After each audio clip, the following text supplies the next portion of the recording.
Bonjour à tous et bienvenue à Loin de Sans Foot. Olivier Brett avec vous en compagnie de Jean et Sid pour une émission qui va être chargée à bloc parce que, ben oui, il y a eu le début de la saison du CF Montréal, début de saison MLS pour 2021 qui commence un peu plus tard que d'habitude.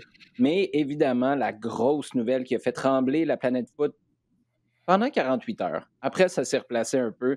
C'est cette annonce de Super League qui allait voir le jour, qui est maintenant morte dans l'œuf, du moins. C'est ce qu'on déduit avec ce qui s'est passé au cours de la dernière semaine parce que ça brassait avec des propriétaires qui voulaient se lancer dans une nouvelle aventure, des entraîneurs qui n'étaient pas tout à fait d'accord, des fans qui ne l'étaient pas du tout. On en discute, les gars, si vous le permettez. On répondra aux questions qui nous ont été posées sur Bien. Twitter un peu plus tard dans l'émission, comme on le fait en fin de Loin de Sans Foot à chaque semaine avec notre segment des sujets chauds. Mais d'abord, commençons avec notre segment en temps additionnel. On va le faire les choses dans le désordre. Vous comprendrez pourquoi. Jean, Yeah. la Super League dont tu nous parles depuis des mois et des mois, qui semblait Yeah. des fois une utopie, des fois un rêve lointain, d'autres fois un souhait, ben là, depuis la dernière émission, c'est tombé. On avait la ferme intention de, pas juste de mettre sur papier, ça c'était déjà fait, mais de mettre en Yeah. action le plan de match pour la Super League. Là, maintenant que tout ça est tombé à l'eau, du moins pour le moment, quelle conclusion on peut tirer de tout ça? La première, c'est qu'il y a réellement un problème. Il y a un problème dans l'organisation du football de club en Europe. Parce que la base, oui, c'est certain que ces clubs-là voulaient gagner plus d'argent, mais au départ, qu'est-ce qu'ils voulaient? Ils voulaient reprendre le contrôle des compétitions, c'est-à-dire décider eux-mêmes et gérer eux-mêmes comment l'argent venait et comment le redistribuer ensuite. Et la grogne principale vis-à-vis de l'UEFA, c'est que l'UEFA encaisse l'argent, en particulier des sponsors et des diffuseurs, le redistribue un petit peu comme elle veut, mais sans prendre aucun risque. Ce sont les clubs qui prennent les risques, ce sont les clubs qui payent les joueurs, qui investissent dans les infrastructures, qui font des stades aux normes que demande l'UEFA, etc. Ce sont les clubs qui prennent, disons, les risques financiers, et l'UEFA, elle, se contente. Là, je suis encore en train de reprendre la rhétorique des clubs, hein, en particulier telle que présentée par Andrea Agnelli. Donc, l'UEFA récupère l'argent, encaisse, redistribue à certaines fédérations membres, mais n'est finalement pas responsable de grand-chose. C'est ce que les clubs voulaient absolument récupérer. Ça, c'est pas réglé, clairement. Le problème est toujours là.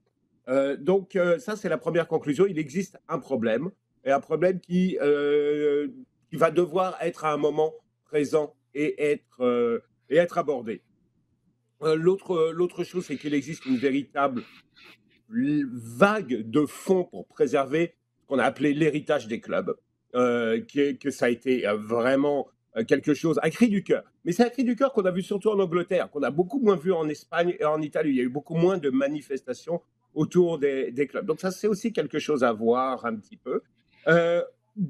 Troisièmement, qu'aujourd'hui, tu ne peux pas faire un développement dans le sport tant que le politique soit là tout de suite. Et ça s'est vu dès le premier jour avec Boris Johnson, avec Emmanuel Macron, avec le Premier ministre italien, qui ont pris position. Et qu'au bout du compte, si tu regardes, l'absence de l'Allemagne et de la France, en particulier du PSG et du Bayern, dans le projet, a été probablement une des raisons principales de son échec. Oui, ça montre à quel point, si tu tires ces conclusions-là, c'est un dossier complexe. Maintenant, du fait que ce soit tombé à l'eau, tu tires quelle conclusion, Sid? Que ça tombait à l'eau, c'est que c'était mal ficelé, c'était pas un projet peut-être que les problèmes sont, bien identifiés, encore que là, je pense que c'est assez discutable, mais les solutions sont pas les bonnes. On a, des clubs qui ont pas forcément les mêmes, intérêts, backgrounds, les mêmes contextes, culturels, politiques et je pense que c'était un petit peu naïf de la part de Florentino Pérez et de Agnelli de croire que tout le monde serait serait sur la même longueur d'onde juste pour faire plus d'argent. Il y a un peu plus que ça dans le foot. Donc, je pense que c'est surtout ça, un projet qui malgré que apparemment date de 3 ans de gestation, même si comme Jean pourra mieux le dire que moi, le G14 de Berlusconi au début des années 90 ou encore d'autres réformes qui a eu lieu en 2000 pour la Ligue des Champions montre que c'est un serpent de mer cette idée-là et qu'elle reviendra sûrement. Mais essentiellement, c'était un projet qui était mal ficelé et qui voilà est tombé aussi rapidement qu'il a émergé publiquement. Je ne sais pas ce que vous en pensez, les gars, mais là, je sais, on ne peut pas dire que c'était une mission américaine. Mais il y a quelque chose de très américain aussi dans la façon de vouloir organiser la compétition. Et là, je ne parle pas de faire de l'argent, mais vraiment d'organiser cette compétition-là où tu aurais eu 15 clubs fondateurs, 5 places données. On ne sait pas trop comment. Là. Je ne sais pas si vous avez des infos là-dessus que vous avez vu passer, mais ça restait très, très flou. Tes 5 places, écoute, il y a 1000 clubs pro en Europe. Je comprends qu'on n'est même pas, on est pas proche d'avoir 1000 clubs compétitifs pour accéder à la Ligue des champions. Mais quand même, c'est ça qui nourrit le rêve de tous ces clubs-là de se ramasser en Ligue des champions. Je ne sais pas ce que vous en pensez, mais pour moi, là, c'est ça qui a été mal saisi de la part des propriétaires américains en particulier. Cette idée-là que, ici, autant que tu ne peux pas comprendre qu'on installe la promotion-relégation, parce que je pense que le marché ne comprendrait pas et accepterait pas. À partir du moment où tu es déversé en deuxième division, tu serais considéré comme un produit de second ordre. Tu n'aurais pas un stade plein comme ça a été le cas en Championship pour Leeds United avec Bielsa ou comme ça a été le cas à l'époque avec Newcastle, même chose avec Sunderland. Cette idée-là de toujours avoir besoin d'un enjeu et que les supporters carburent à ça. À quelque part, il y en a beaucoup qui passent dans le tordeur émotif parce que c'est un calvaire, suivre leur équipe, mais ils échangeraient ça pour rien au monde. L'idée de commencer la saison en te demandant « je vais-tu être relégué », il y a quelque chose, il y a un thrill là-dedans, il y a quelque chose d'excitant. Puis après ça, quand ça va mieux, et au bout de 10 ou 12 matchs, tu te dis « OK, cette saison, je ne serai peut-être pas relégué. Attends, est-ce que je peux accrocher une place en Europe? » Là, c'est la Ligue Europa. Après ça, c'est la Ligue des champions. Une fois que tu es en Ligue des champions, puis que tu es un gros club, ben, tu te dis là, on ne veut plus être déversé. Souvenez-vous, pendant combien de temps Arsenal, on n'en parle même pas de cette année, mais Arsenal, c'était le top 4, le top 4. Mais là, tu as un tiraillement entre est-ce que le top 4, c'est satisfaisant parce que oui, on est là parmi les grands, puis on fait de l'argent, puis c'est glamour, mais dans les faits, on n'est pas compétitif pour vrai pour gagner la Premier League. Tout ça, il faut que tu vives le soccer en Europe pour comprendre à quel point ça a l'air un peu tout croche et très dysfonctionnel de vouloir vivre ces émotions-là, mais c'est à ça que carbure le soccer en Europe. Puis à mon sens, de vouloir faire une ligue qui était aux 3/4 fermée, Jean, je ne sais pas ce que tu en penses, mais c'est là où on a vu, à mon sens, complètement faux parce que tu es en train de dire, oubliez tout ça, là, on achète notre billet. On va être là année après année, peu importe les compétitions puis les rivalités qu'on pourrait avoir avec les clubs en compétition domestique, qu'on va, c'est ce qu'on présumait, considérer comme une compétition de deuxième ordre. Pas celle qui nous donne accès à la compétition privilégiée, parce que ce qui nous donne accès à ça, c'est notre compte avec JP Morgan. Non, c'est sûr, c'est sûr. Écoute, on a beaucoup, dans tout le débat depuis 3 jours, là, on parle énormément des différences et d'exemples au niveau du sport nord-américain. Il y a beaucoup de choses qu'il faut. Il y a eu un peu de tout et n'importe quoi. La première chose qu'il faut expliquer d'abord, c'est que ici, dans les ligues, donc les ligues majeures qu'on connaît, tout le sport, tout l'univers gravite autour de ces ligues-là et c'est une construction qui a été faite autour de ces ligues-là. Et non l'inverse, comme on aurait pu exactement avoir avec cette Super Ligue européenne qui ne serait que en fait l'aboutissement, mais de plusieurs facteurs qui existent déjà depuis longtemps, depuis plus de 100 ans pour certains. Donc, cette Super League-là n'aurait jamais été le véritable centre de l'univers du foot en Europe. Deuxièmement, quand tu regardes un petit peu la structure du sport ici, tu regardes par exemple en NBA, tu prends les clubs, les participants, tu t'aperçois que 2 tiers d'entre eux ont déjà gagné, par exemple, un titre. Ce qui n'est pas le cas du tout quand tu démarres en Ligue des Champions, où il y a peut-être à peine la moitié d'anciens vainqueurs. Pourquoi? Parce que les sports ici sont faits pour que d'année en année, non, il n'y a pas de promotion-relégation. Par contre, il y a une remise à niveau de certaines valeurs, de certaines qualités qui font que chacun peut prétendre gagner. Disons, une équipe peut connaître des cycles un peu moins bons de 2-3 ans, mais l'idée derrière, c'est qu'elle soit capable de rebondir et que sur le moyen terme, elle soit capable de remporter un titre. Qui n'est pas du tout le système qu'on peut voir en Europe, quelle que soit la masse d'argent que tu peux influer dedans. Troisième, écoute, il y a plusieurs éléments qui sont clairement différents.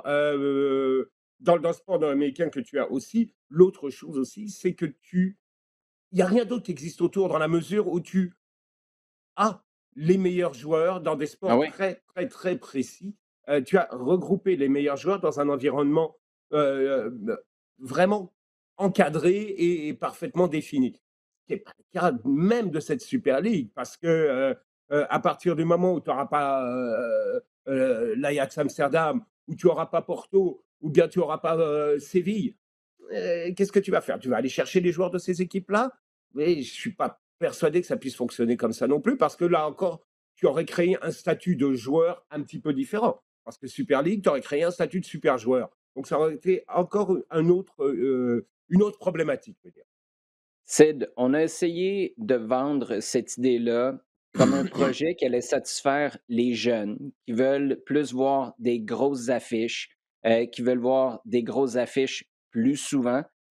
Est-ce qu'on a un peu pris les jeunes pour des cons en pensant que, puis là, c'est deux clubs que j'apprécie, un entre autres, qui a une belle feuille de route parce qu'il a toujours voulu jouer du beau soccer en Angleterre, même à l'époque où il y avait beaucoup de kick and run, et une autre équipe italienne, celle-là, qui a eu des superbes années. En fait, c'est un club référence dans les années 90. Mais de penser qu'en 2021, les jeunes de partout sur la planète voudraient se garrocher sur leurs écrans pour regarder Tottenham, AC Milan plusieurs fois par année, si tu les prends pour des cons, ça, ou c'est juste moi?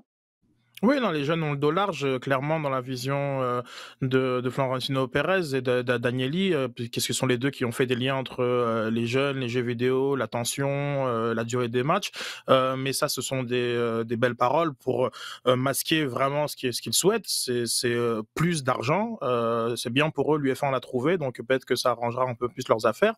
Mais c'est pas du tout l'objet de la discussion. C'est pas pour les jeunes qu'ils font ça. Ils auraient pu commencer dans leurs championnats respectifs à essayer de régler certains problèmes, mais lorsqu'on voit par exemple notamment qu'en Espagne, les droits télévisés ne sont pas distribués de façon égale entre tous les participants, qu'on voit que le Real et le Barça négocient à part leurs droits télé, qu'on voit que les heures à laquelle sont diffusés les matchs rendent ça compliqué de pouvoir les regarder, les jours même où sont diffusés, le nombre de matchs. J'en parlais avec des amis, mais la multiplication du nombre de matchs, tout ça fait en sorte que si on ajoute encore à ça le fait qu'on a du mal à se payer un billet, donc à payer un billet pour son enfant et d'aller au stade et tous ces rituels qui font une forme de continuité et la culture du foot, ce sont tous ces facteurs-là qui expliquent. Donc effectivement, en ajoutant le prix, je pense qu'on devrait faire l'exercice. Moi, j'ai les prix en France. C'est 100 € pour regarder tout le foot en France. Voilà. Donc, comme Mhm. regarder toute l'offre de foot, c'est 100 €. Donc, comme j'invite nos auditeurs à faire le même exercice au Québec. C'est vraiment au Québec, quand vous regardez l'offre de foot locale et un peu internationale, dites-moi Là, combien tu ça parles de coûte. 100 €, 100 € par mois, Sid. Par mois, exactement, Ouais. par mois. Donc et tout ça fait en sorte qu'on arrive dans un espèce de contexte dans lequel, oui, les audiences ne sont peut-être pas aussi fortes qu'elles ne l'étaient, et encore que c'est délicat parce qu'elles sont plus fortes pour les équipes nationales, elles sont plus fortes. Est-ce que les matchs, et on compare des matchs qui étaient en clair, enfin qui étaient diffusés grand public versus des matchs qui sont dans les chaînes privées, c'est très compliqué tout en sachant que on n'a jamais parlé autant de foot. Il n'y a jamais eu autant d'émissions de foot, il n'y a jamais eu autant de contexte et de lifestyle foot, et comme dans l'histoire du foot. C'est fou à quel point ça a pris une place extraordinaire. Donc, les jeunes, ils ont le dos large et comme je disais tantôt, il y a des problèmes qui sont ceux que Jean a soulevés sur le rôle de l'UEFA, parce que malheureusement, on passe dans une position où c'est un peu entre la peste et le choléra, entre la Super League et la réforme de 2024. Il y a des problèmes qui ont été soulevées par ces clubs-là, très bien. La solution est complètement à côté de la plaque. Les causes sont complètement sont mal diagnostiquées, et donc on arrive à genre comme traiter des symptômes, et c'est ça qui c'est le problème de ces clubs-là. Et il y a malheureusement, j'ai l'impression que ça va passer un peu sous le tapis, que là c'est une victoire. Quand je lis que le foot a gagné, non, le football n'a pas gagné. Il y a encore de nombreux combats à mener pour que on n'ait pas cette discussion-là dans quelques années. Jean, je veux t'entendre là-dessus dans un instant, mais Sid, d'abord, est-ce qu'il y a quelque chose qui aurait pu être fait différemment? Si tu mets ton chapeau, puis je pense qu'on est tous d'accord pour dire que cette compétition-là, c'était un non-sens, puis il fallait pas que ça passe tel quel. Mais si tu mets ton chapeau de propriétaire, de club fondateur de cette Super League-là, si c'était à refaire, y a-t-il quelque chose qui pourrait être dit différemment, proposé, avancé différemment pour que ça passe mieux, Sid? Bon, tellement de choses, mais si on reste dans un monde plutôt réaliste, vendredi, lorsque c'est le moment de voter, lorsqu'on est à l'ECA et que à l'association des clubs européens, que c'est le moment de voter la réforme de 2024, votez pas oui. Votez pas oui, votez non, et expliquez clairement qu'est-ce qui ne va pas dans cette réforme à 36 équipes, avec deux équipes qui sont repêchées par leur coefficient UEFA, avec la répartition des revenus. Votez non, et allez plus frontalement sur qu'est-ce qui ne va pas dans cette nouvelle réforme, et qu'est-ce qui sont les points qui vous dérangent. Donc ça c'est déjà quelque chose. Même si, prenez un miroir aussi et regardez que à vouloir toujours plus de revenus, demandez-vous si dans votre contrôle de dépenses, ce que vous faites a de l'allure. Parce que tous ces 12 clubs-là, ce qu'ils ont en commun, à part un ou deux, c'est qu'ils ont des énormes dettes et qu'ils ont des gestions financières qui sont catastrophiques depuis les années.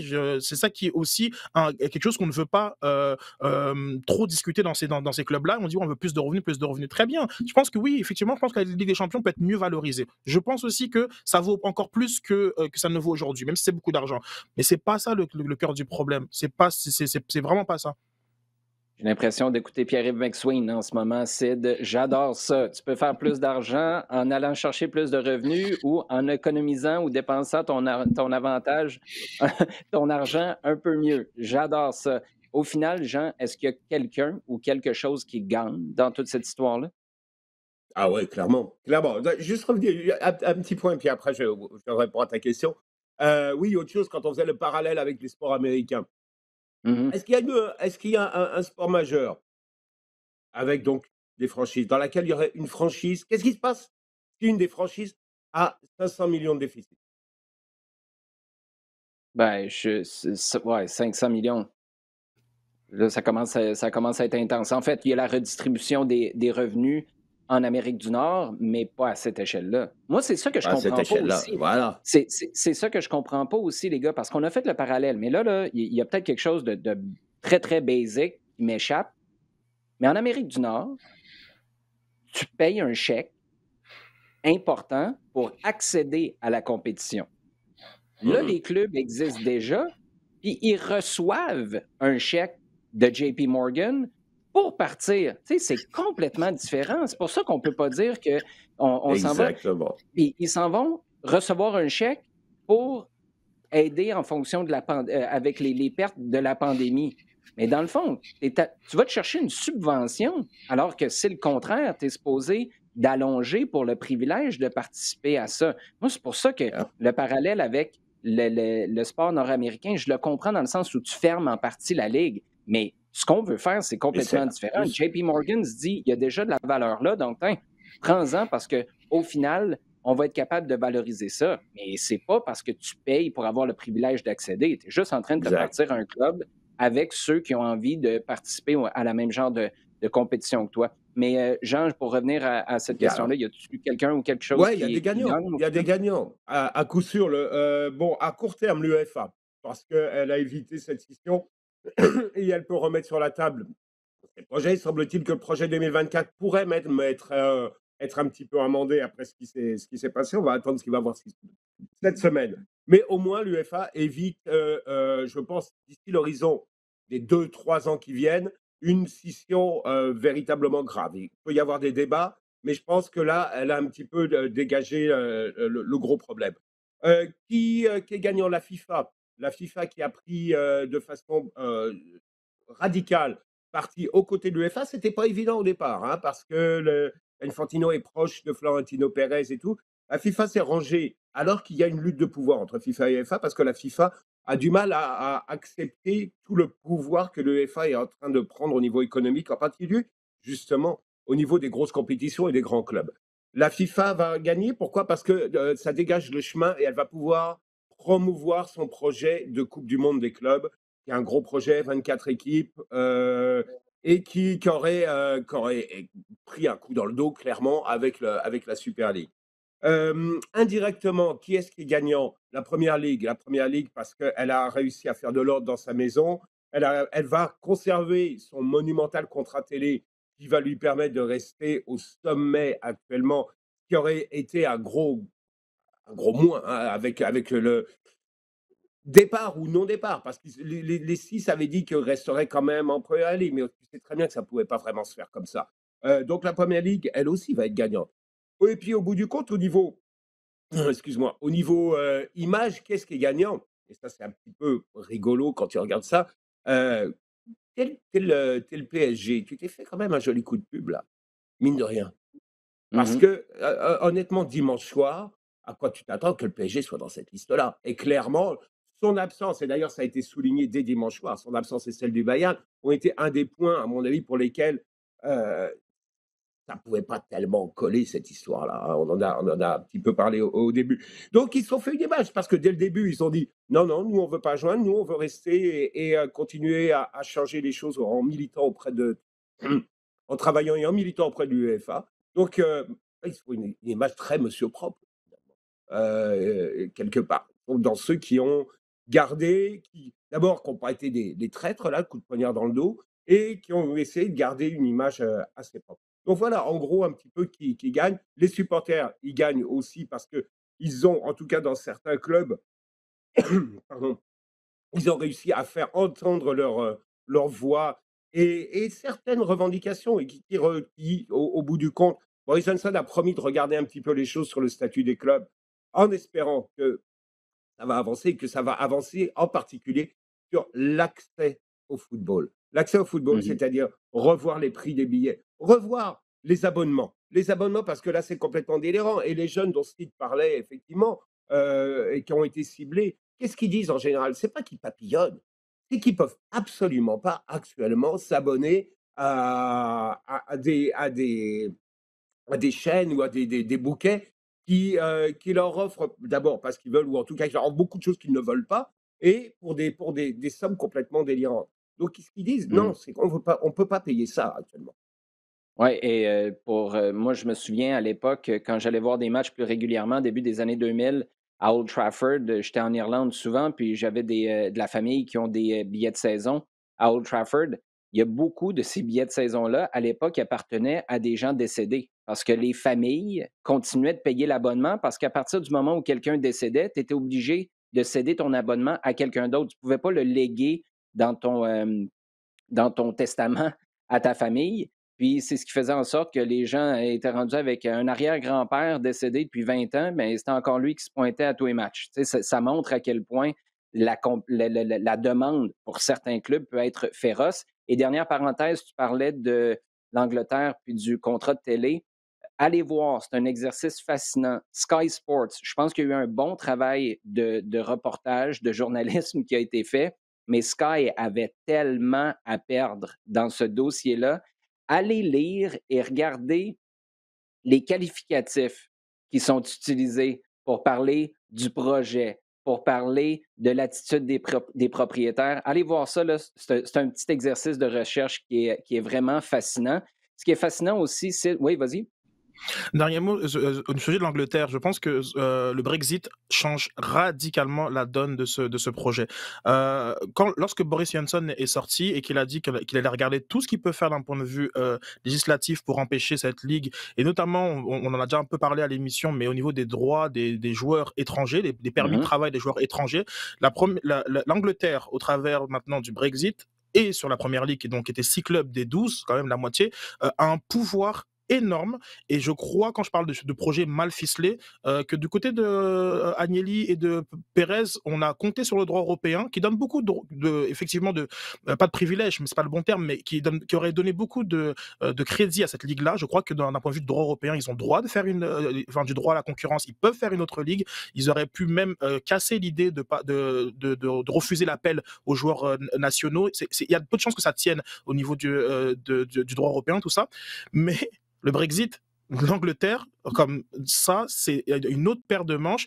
Je crois que cette ligue-là, finalement, dans cette situation, dans ce contexte-là, tant qu'il y aura un Boris Johnson ou d'autres politiciens qui auront à cœur de l'intégrité du football en Angleterre, ne pourra pas voir le jour.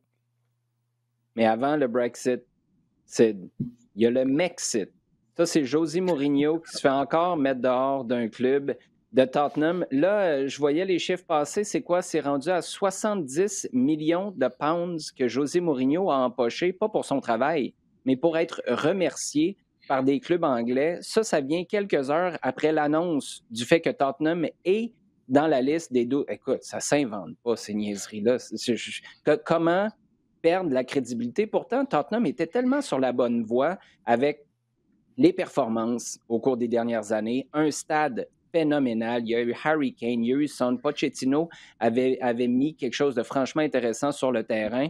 Puis là, tu te retrouves avec un changement d'entraîneur. Tu te retrouves avec Pochettino qui continue son parcours en Ligue des Champions avec le PSG, puis José Mourinho qui est congédié. Écoute, ça ne s'invente pas. Non, effectivement, on ne sait pas véritablement l'impact de la Super League. Il y en a qui disent qu'apparemment ça a joué. Il y a l'idée aussi de cette fameuse coupe en fin de semaine où ça peut être plus difficile de renvoyer un coach lorsqu'il a gagné un trophée, si il parvenait à battre Manchester City avec Mourinho. Mais effectivement, Daniel Levy commence à s'inscrire un peu dans cette lignée de présidents propriétaires un peu nerveux.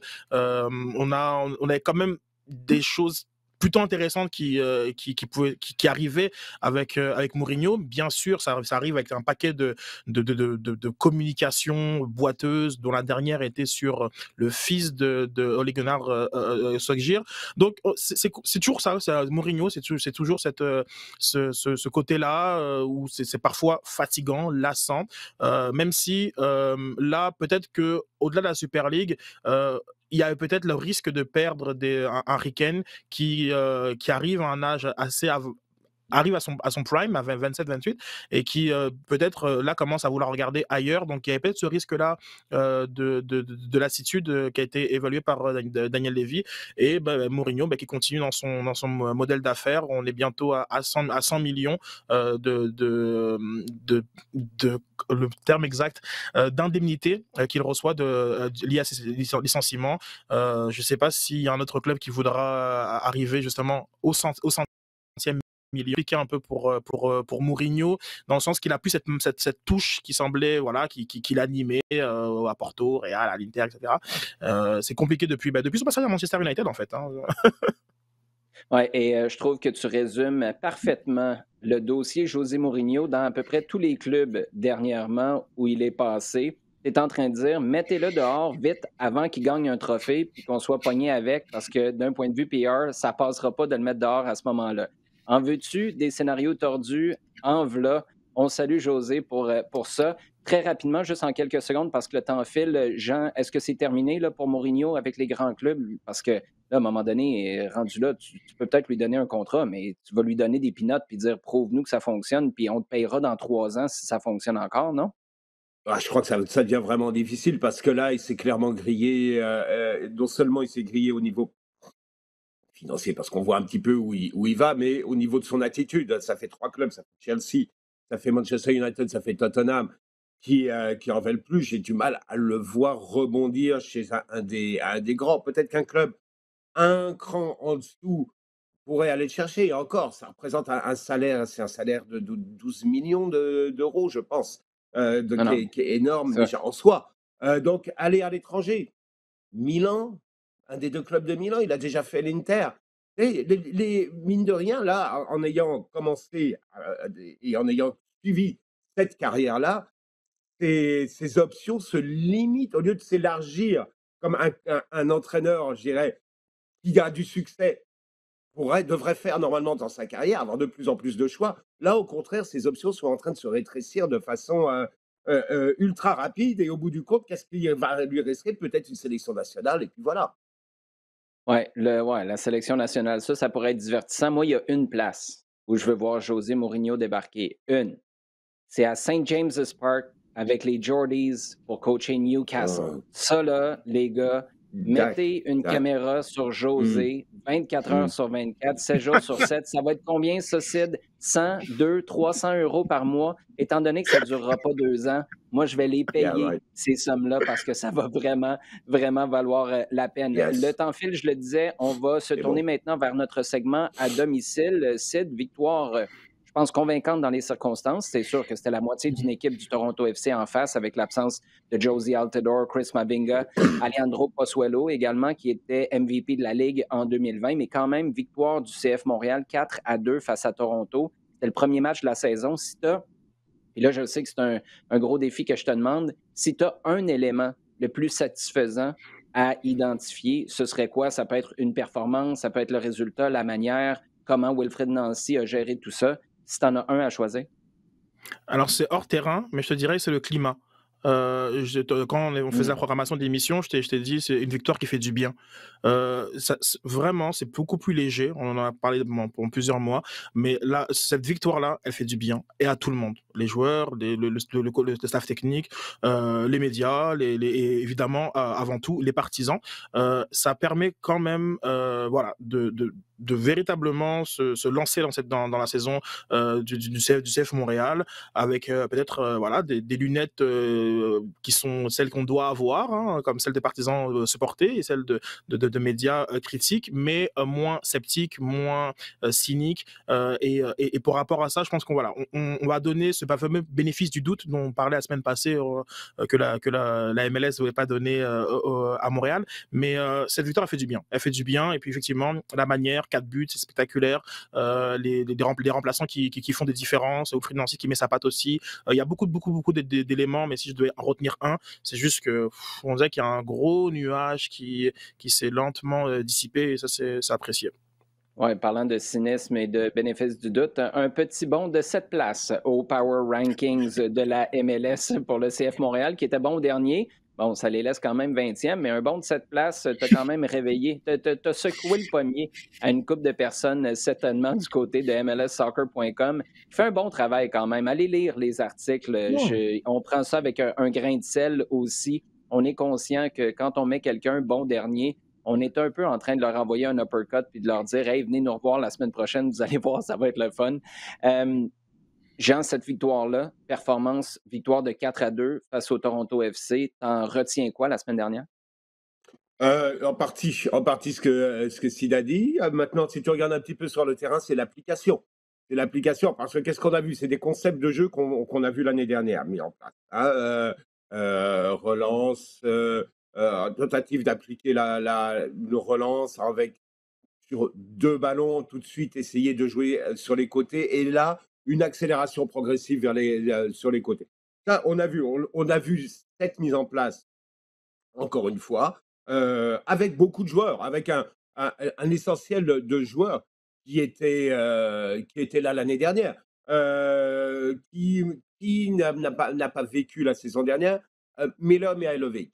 Bon, ok, tu peux même rajouter Toy et Kissa qui sont arrivés en fin de saison dernière. Mais sinon, l'ensemble du groupe, avec quand même tous les concepts mis en place la saison dernière. Et ça s'est quand même vu. La façon dont ça a enchaîné très, très vite sur les côtés, la façon dont les espaces se sont ouverts et ont été créés pour justement aller les chercher. Tu vois tout de suite la dynamique du côté Kiza, du côté Boyard.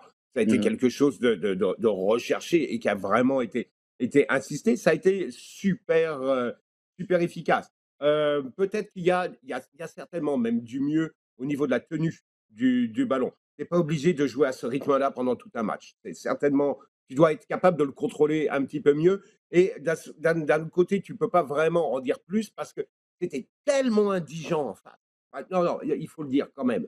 Parce que c'était terrible. C'était de la bouillie en face. Ça Mhm. n'a pas de sens, hein. Mais dans le positif, oui, c'est une équipe qui a montré de la personnalité. On parlait un petit peu d'envie. Ben, c'est quoi l'envie? On l'a vu quand même, hein, c'était aller au bout et puis recommencer. Quand on parle d'envie, c'est vraiment ça et recommencer encore.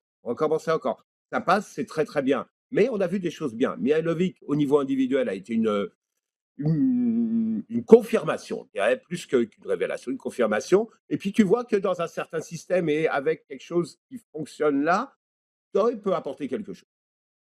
Oui, parce qu'on l'a senti vraiment plus en confiance. Écoutez, les gars, c'était incomparable. L'année passée, tu le Bien. voyais arriver sur le terrain, regarder à droite, regarder à gauche. Il était comme un chevreuil sur le bord de l'autoroute. Jamais vraiment assis dans son match, toujours très, très, très fébrile, alors que là, on l'a senti concentré, puis beaucoup plus tourné vers l'instinct du marqueur qu'Olivier Renard, de toute évidence, avait remarqué chez lui pour lui offrir, pour le transférer ici à Montréal.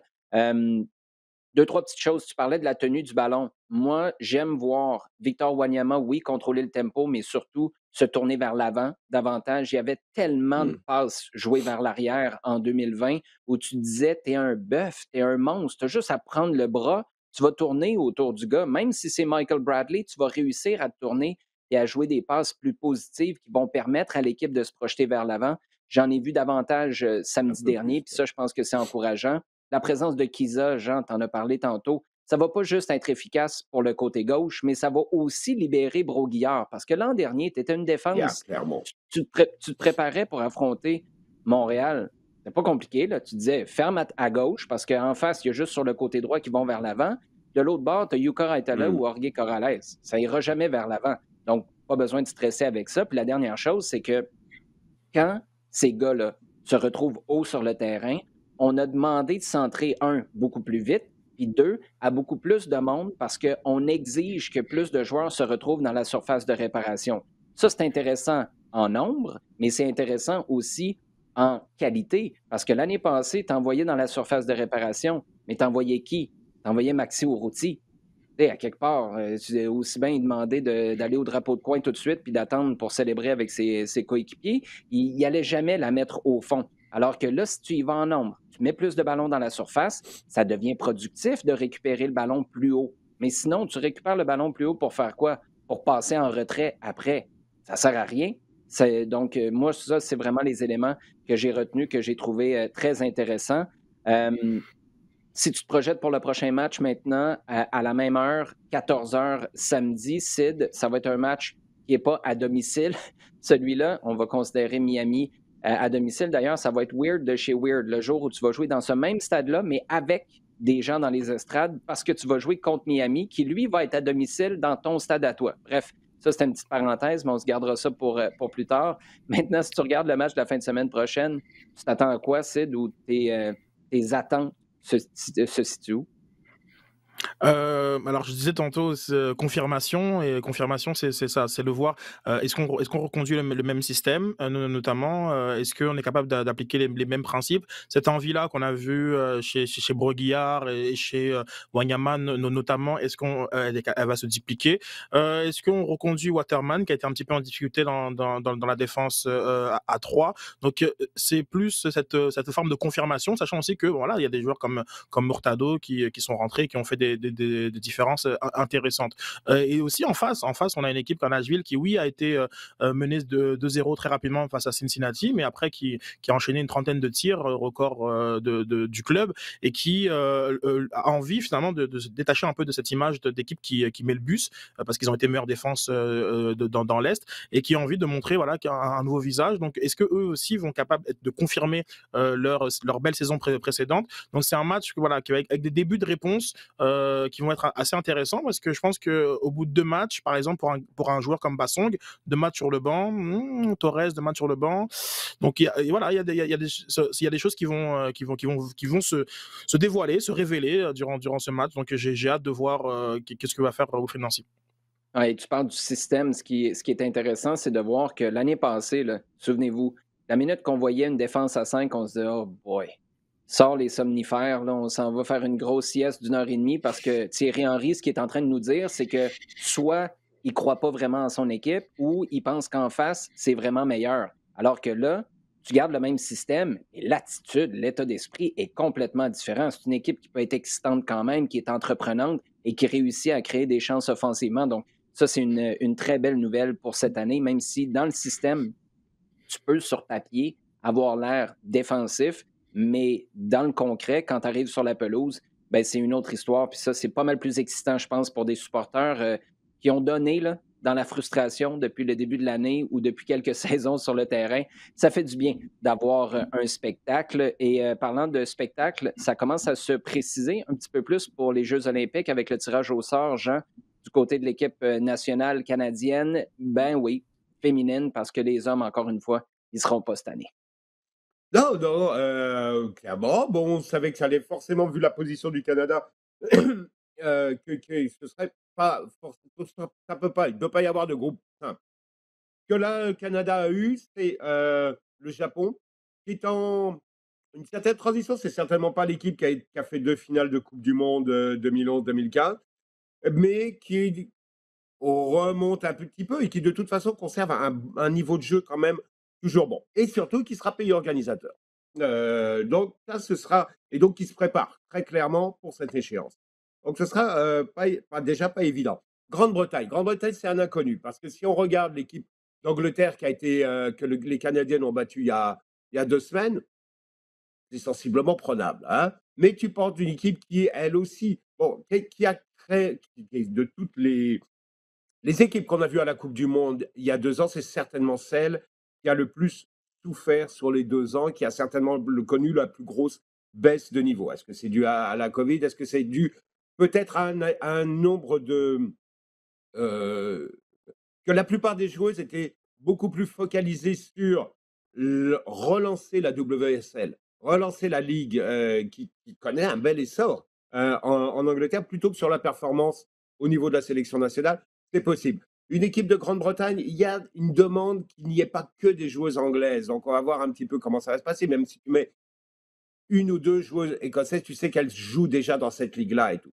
Côté des Canadiennes, eh ben, elles jouent pour beaucoup d'entre elles avec ces joueuses-là. Donc, je pense elles les connaissent et que c'est certainement c'est pas une montagne, la Grande-Bretagne. Je pense que c'est sans doute un adversaire qui est prenable pour les Canadiennes. Dernière équipe de groupe, c'est le Chili. Ça, c'est l'équipe que tu dois absolument battre parce que c'est une équipe qui fait des progrès, qui a une formidable gardienne, mais qui est encore en dessous pardon, du niveau des Canadiennes.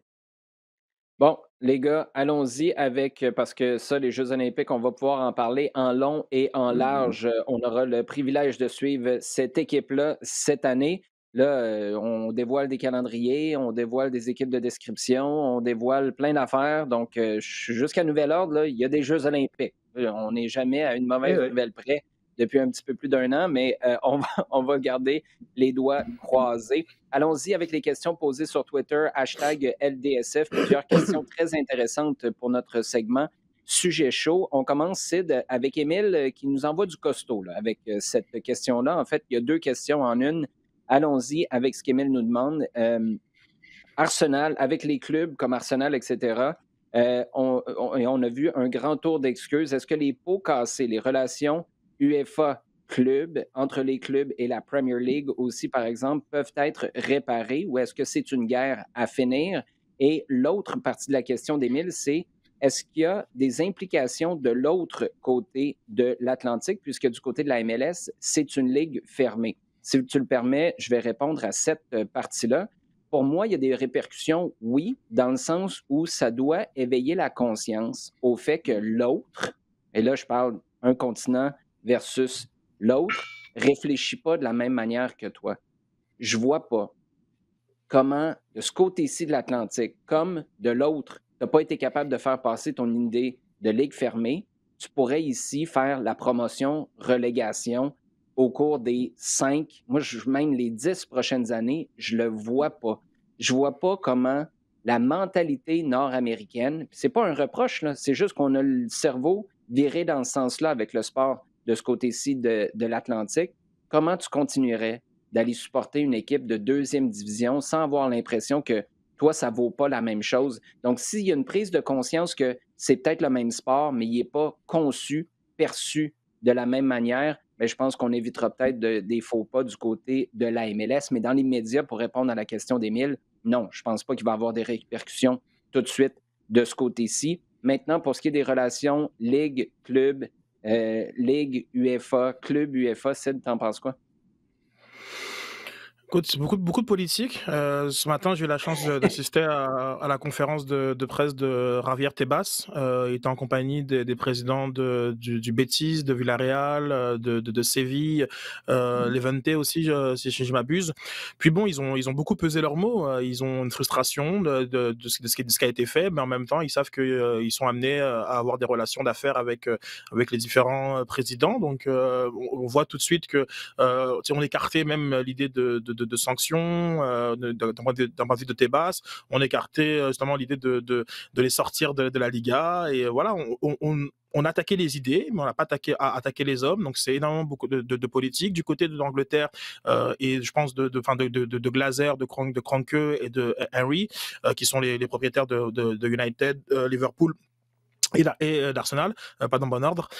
Il faut aussi comprendre voilà que c'est un sport différent qui peut pas qui a pas le même modèle d'affaires que les sports US et que les fans sont passionnés et considèrent que qui à juste titre selon moi que le sport leur appartient. Donc je pense qu'il y a un peu plus d'empathie dans une réforme un peu plus structurelle même du football est attendu de leur part. Je pense à Liverpool qui avait essayé d'augmenter un peu drastiquement leur billet de saison, c'était mal passé. Donc il faut continuer voilà, à faire preuve d'écoute et de comprendre que le but d'un stade, c'est pas forcément remplir tes loges, c'est pas forcément de l'aseptiser au maximum, c'est ce qui fait l'essence même du foot, c'est les supporters, c'est le bruit, c'est la passion, c'est tout ça. Donc je pense que oui, il faudra un peu plus que des vidéos de larmoyantes comme a fait Henry. Il faudra des actes qui montrent qu'on a à cœur les supporters. Jean, on va faire du pouce avec ce que Sid vient de dire en passant la question de Adam Nouboud ou peut-être Adam Nouboud. D'ailleurs, envoie-moi un petit tweet, là, Adam ou Adam, parce que je ne sais jamais si je le prononce de la bonne manière. Fait que si tu nous écoutes en ce moment, je présume que si tu nous envoies des questions, c'est parce que tu nous écoutes. Envoie-moi la précision, comme ça, je ne ferai plus l'erreur dans le futur. Monsieur Nouboud, tiens, Jean nous demande quelle punition serait appropriée pour les clubs de Premier League? D'abord, est-ce que ça prend une punition maintenant qu'ils se sont rétractés? Et si oui, ce serait quoi? On va vers ça parce que Alessandro Seferin, au départ, au départ. D'abord, sa réaction lundi a été la furie totale hein, parce qu'il avait des relations personnelles assez proches avec Agnelli. Agnelli est le parrain de son fils à Seferin. Hein. Imagine la réunion de famille. Non. Ouais. Ok. On va faire ça sur Zoom cette année, si ça ne dérange pas, Jean.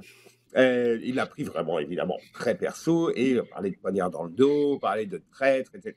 Donc, ensuite, quand ça s'est un petit peu écrasé, il a dit bon, bah, on va réaccueillir ces clubs-là. Et puis, depuis hier soir, ça change un peu de ton parce qu'il y a quand même une volonté, et en particulier autour de lui, d'autres clubs, d'autres fédérations qui demandent à ce qu'il y ait des sanctions. Est-ce que ça va être sanction au niveau sportif? C'est-à-dire, il y a quand même trois dans tous ces clubs qui ont voulu monter cette Super League, il y en a trois qui sont en demi-finale de la Ligue des Champions. Ah ouais? Chelsea, Manchester City, Real. Donc, est-ce que ça va poser là? Est-ce que ça va être une suspension pour une saison, pour 2 saisons? Est-ce que ça va être des sanctions qui vont être prises dans chaque ligue à l'intérieur? Par exemple, est-ce que la première ligue, comme on demande un petit peu, va déduire des points pour ces clubs-là? Là, on est pour l'instant un petit peu dans le questionnant de voir est-ce qu'il va y avoir des sanctions? Quelles vont être les sanctions les plus appropriées? Les suspendre les 12 pour une saison, c'est radical. C'est radical et je ne suis pas sûr que, tu parles des 12 en bloc, hein, que l'UEFA puisse se le permettre maintenant. Même s'il y en a beaucoup qui disent ce serait tellement symbolique et quelque part, ça permettrait justement de redonner une sorte de nouveau souffle à la Ligue des Champions. Tu enlèves ces 12-là, tu sais forcément que la Ligue des Champions aura un nouveau visage l'année prochaine. Donc, on est pour l'instant au moment du questionnement. Je ne peux pas dire actuellement qu'il va y avoir des sanctions. Je sais simplement qu'on on en parle, que ce soit au niveau européen ou bien au niveau local. Et je pense surtout en Angleterre. Je n'ai pas entendu vraiment parler de sanctions en Espagne et en Italie, où ces clubs ont quand même pas mal plus la main mise sur toute l'organisation. Mais on est actuellement au moment il est question de sanctions et de les envisager. On est en train de regarder un petit peu quelle forme ça va avoir. Oui, mais une sanction pour la Ligue des champions l'année prochaine. Liverpool, Tottenham et Arsenal sont en train de régler ça eux-mêmes. Là. Yeah, Ils sont même pas là. ouais. Fait que t'as pas besoin de les sanctionner. Voilà. Et moi, je pense que le fait que 48 heures après la proposition se soit tombée, je pense que ça va atténuer beaucoup de choses. Si on avait tenté puis persisté pendant des semaines, Yeah. et d'ailleurs, il y a un tweet de Ian Dark, qui est un commentateur, un descripteur chevronné, que j'apprécie beaucoup, qui est toujours très drôle aussi. Suivez-le si vous voulez sur Twitter. Ian Dark qui a dit « Ils ont signé pour 23 ans pour la Super League. Ça a duré 2 jours. » Je trouve que le contraste est marquant. L'ambition qu'on avait au moment de sortir cette nouvelle-là, puis le fait qu'on ait la queue entre les deux jambes, la tête entre les deux jambes, au bout de quoi, 48 heures? Hallucinant. Bon, on y va avec Stéphane Duarte Simoèche qui pose une question extraordinaire, Sid. Justement, parce que Jean le disait, tu as des équipes qui étaient de ces clubs fondateurs qui sont dans les derniers milles de la Ligue des champions. Stéphane nous demande, qu'est-ce qui est plus gênant entre aller au bal de finissant avec ta cousine ou le Real qui gagne la Ligue des champions en 2021? C'est excellente question. Après, les joueurs sont pas responsables de ça. On l'a vu très bien dans la façon de faire qu'ils ont été complètement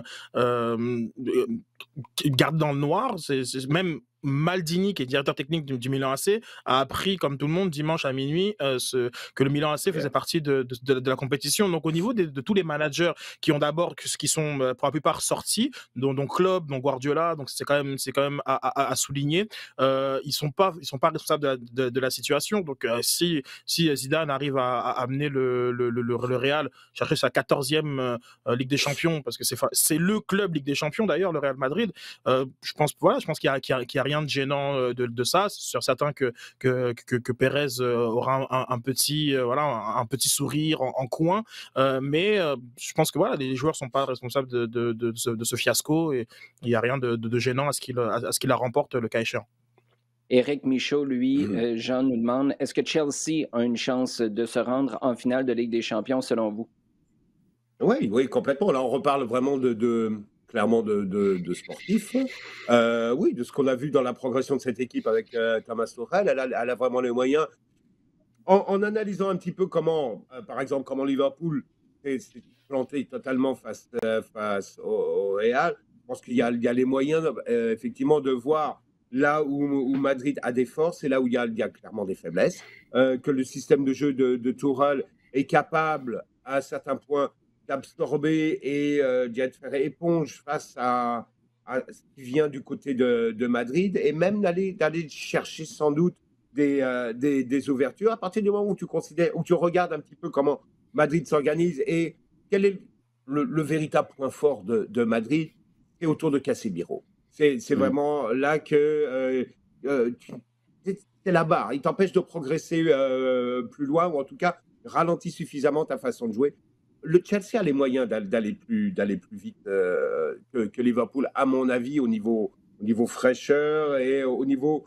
il y a moins de recherche dans le système d'attaque, ça va droit devant, et Tuchel est en train de trouver un petit peu le personnel, avec Havertz, Werner, Pulisic revient bien, Ziyech aussi. Donc c'est une équipe qui a vraiment les moyens. Ensuite, en finale, soit Manchester City, qui viennent de battre d'ailleurs, ou le PSG, c'est tout à fait jouable. Donc oui, pour répondre, Chelsea a les moyens.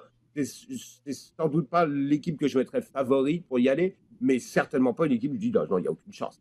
Ils peuvent très bien battre le Real et aller le gagner. Ouais. On va terminer avec la question du staff. On nous demande, sachant tout le bruit qui a été fait autour de cette Super League et qu'on a été capable de faire reculer des grands clubs comme ceux-là, est-ce que ça vous donne espoir ou ça vous déçoit quant au traitement qu'on réserve au racisme dans le monde du foot qui est là depuis des années? Ah, ça me déçoit énormément, effectivement.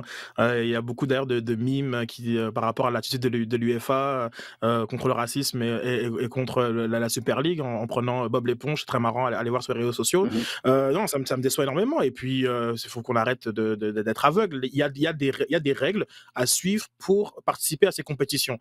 Dans ces règles-là, il est très simple de mettre, des comportements qu'on juge inadéquats, des propos qu'on juge inadéquats et à partir du moment où ils sont dans ces règlements-là, il y a des sanctions. Donc il faut qu'on arrête de faire comme si l'UEFA n'avait aucun rôle à jouer par rapport à ça. Et je comprends que le racisme, c'est une question de société, mais il y a des comportements qui sont inacceptables et que n'importe quel établissement, n'importe quelle organisation, n'importe quelle entreprise peut mettre dans ces façons de faire et de sanctionner le cas échéant. Donc là, c'est une hypocrisie sans nom et l'UEFA a des moyens, ils ont à les utiliser et je crois qu'ils ont été encore plus exposés par rapport à leur leur manque de bonne volonté, j'ose le dire, pour éradiquer ce problème. Mais en voyant à quel point, à partir du moment où ça touche le portefeuille de ces grands clubs-là ou le portefeuille de l'UEFA, est-ce qu'on ne vient pas, je ne veux pas dire de découvrir parce qu'on était conscient, mais est-ce qu'on n'a pas là un levier qu'on pourrait utiliser? Puis à partir du moment où les supporters et tout le monde se mobilisent, puis je pense que c'est ça qui est frustrant, c'est que la mobilisation pour éviter une Super League, c'est pas la même pour éviter que Raheem Sterling subisse des traitements racistes au stade ou sur les médias sociaux. Donc c'est là où il y a un gap monumental à combler. Puis je comprends tout à fait la frustration, mais est-ce que la dernière semaine a peut-être permis de tirer quelques enseignements sur comment on pourrait, entre guillemets, forcer les clubs, les ligues, l'UEFA, la FIFA à contribuer à éradiquer ce problème-là? C'est sûr que les sponsors et donc l'argent ont Mhm. leur rôle à jouer. Liverpool a perdu un sponsor d'ailleurs qui a refusé de s'associer. D'ailleurs, je trouve ça assez ironique, c'est qu'il y a de nombreuses entreprises qui ont dit on n'est pas associé à la Super League. Ils ont vu le backlash qu'ils pouvaient avoir, notamment à Amazon par exemple. Bon, moi je l'ai dit, je le répète, c'est plate que soit sur leurs épaules, mais les joueurs c'est bon, arrêtez de jouer. Ce qui s'est passé à PSG et Istanbul, si ça se repasse Mhm. 10 fois dans une saison, je t'assure que l'UEFA te règle ça assez rapidement, merci. Sur les suspensions, les huis clos, les moins 10 points, je ne participe pas à la prochaine compétition. Demandez aux clubs anglais durant les années 80 s'ils ont trouvé ça drôle, les sanctions de l'UEFA à leur égard. Ils ont des moyens. Il faut qu'ils prennent conscience que c'est des choses qui tiennent à cœur de nombreuses personnes et voilà, et d'agir. Jean, voulais-tu ajouter quelque chose là-dessus en terminant? Je comprends ce que c'est de dire. Faisons attention parce que la suspension, il y a eu 36 morts. Et donc, on pourra arriver à cette décision-là. Hein. Donc, ce qui me gêne, et ce que je veux dire par là, c'est qu'actuellement, les réactions et la façon dont l'UEFA réagit, c'est beaucoup trop peu. Tu regardes l'histoire Camara Kudela avec le Slavia Prague et de Slavia Rangers. Mhm. Il y a 10 matchs de suspension. Oui, 10 matchs. Regarde, en 10 matchs UEFA d'ailleurs, puisque ça prend en compte les matchs en club, mais aussi la sélection. Ça veut dire qu'il ne participera pas à l'Euro. C'est un premier pas. Je pense que c'est pas assez et qu'il faut que ce soit systématique. Tu te souviens qu'il y a Ouais. pas si longtemps, on avait des sanctions de quoi 5 000 euros pour des fédérations, alors qu'il y avait des banderoles et des chants racistes dans les stades. Clairement, c'est n'importe quoi.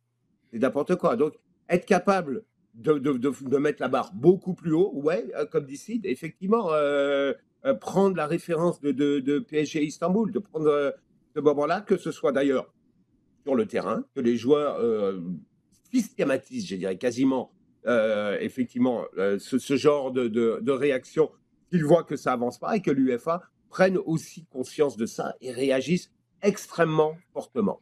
Et à partir de là, peut-être qu'on va pouvoir avancer. Oui, parce que 10 matchs, ça semble peu dans notre tête. Là, si on pense aux ligues Mmh. majeures au baseball, 10 matchs, c'est pas grand-chose. Mais dans une réalité où les joueurs en Europe jouent 40, 50, quand tu vas vraiment au bout de toutes les compétitions, des fois pas loin de 60 matchs, bien 10 matchs, particulièrement de haut niveau, des meilleures compétitions, écoute, ça peut te ruiner une carrière et c'est pas long. Donc, ce genre de sanctions-là deviennent, c'est ce que je retiens de tes propos, Jean, standard. Que ce soit pas Ben, une sanction minimum. Non, exceptionnelle qui est non. supposée d'envoyer un message. Non, non, c'est juste le standard. Tu te comportes de cette manière-là. Bang, t'es out pour une longue période et Mhm. tu as des matchs à huis clos, par exemple, pour les clubs. C'est là que ça va faire mal. Je reviens au point sur le portefeuille. Ça va faire mal aux finances des clubs, puis je pense que tu as raison. C'est à ce moment-là, peut-être qu'on pourra amorcer un virage qui sera certainement pas, malheureusement, aussi brusque que ce qu'on a vécu pour la Super League au cours de la dernière semaine. Les gars, merci, toujours un plaisir. Merci beaucoup. Merci aussi. Merci à vous d'avoir posé vos questions sur Twitter. Continuez de le faire tout au long de la semaine. Hashtag LDSF. On pourra échanger sur ce qui se passe avec la Super League, ce qui s'en vient avec la Ligue des champions, le CF Montréal qui s'en va du côté de Nashville en fin de semaine aussi. Et continuez également à partager le contenu rds.ca/balado-diffusion, iHeartRadio et toutes vos plateformes préférées.